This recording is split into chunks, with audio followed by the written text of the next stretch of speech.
അപ്പോൾ എങ്ങനെയാ, ക്ലൈമറ്റൊക്കെ അത്യാവശ്യം ചൂടായി തുടങ്ങിയില്ലേ? എന്നാൽ പിന്നെ കുറച്ച് ഹൈഡ്രേഷൻ ആയാലോ? ഈ ഒരു ഐറ്റത്തിന് നിങ്ങളുടെ നാട്ടിൽ എന്താ പറയുന്നത്? ഞങ്ങൾ കോഴിക്കോടുകാർക്ക് ഇത് വത്തക്കയാണേ. കൊച്ചിയിൽ വന്ന സമയത്ത് കടയിൽ ചെന്ന് വത്തക്ക ചോദിച്ചപ്പം കടക്കാരൻ എന്നെ തുറച്ചു നോക്കിയ സംഭവം വരെ ഉണ്ടായിട്ടുണ്ട്. എന്താണല്ലേ, കുറച്ചങ്ങോട്ടോ ഇങ്ങോട്ടോ മാറിയ പിന്നെ മൊത്തം കൺഫ്യൂഷനാണ്. നമ്മളെന്തായാലും വിഷയത്തിൽ നിന്ന് തന്നെ മാറി. നമ്മളിന്ന് ഉണ്ടാക്കാൻ പോകുന്നത് വത്തക്ക സാലഡ്, വാട്ടർമെലൻ ഫെറ്റ സാലഡ് എന്നൊക്കെ വേണമെങ്കിൽ വിളിക്കാം കേട്ടോ. പരിപാടി വളരെ സിമ്പിളാണ്. ഒരു നല്ല മധുരമുള്ള ഒരു വത്തക്ക വാട്ടർമെലൻ തിരഞ്ഞെടുക്കുക കേട്ടോ. എന്നതിന് ശേഷം നന്നായിട്ട് ക്യൂബ്സ് ആയിട്ട് കട്ട് ചെയ്ത് ഒരു ബൗളിലേക്ക് മാറ്റി വയ്ക്കാം. ഇതിൽ ഹൈലൈറ്റ് എന്ന് പറയുന്നത് ഇതിൻ്റെ മധുരം തന്നെയാണ്.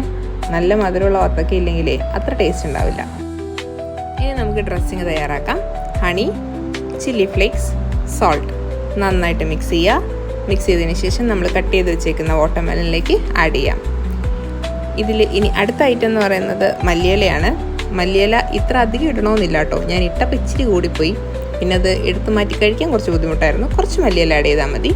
ശേഷം നമ്മുടെ മെയിൻ താരം ഫെറ്റ ചീസ് നന്നായിട്ടൊന്ന് ക്രഷ് ചെയ്തെടുത്ത് ഈ സാലഡിലോട്ട് ആഡ് ചെയ്യാം. ശേഷം സിമ്പിൾ, നന്നായിട്ട് മിക്സ് ചെയ്യുക. നമ്മുടെ വാട്ടർമെലൻ ഫെറ്റ സാലഡ് റെഡിയായി. നല്ല ഹൈഡ്രേറ്റിംഗ് ആണ്, നല്ല ടേസ്റ്റുമാണ്.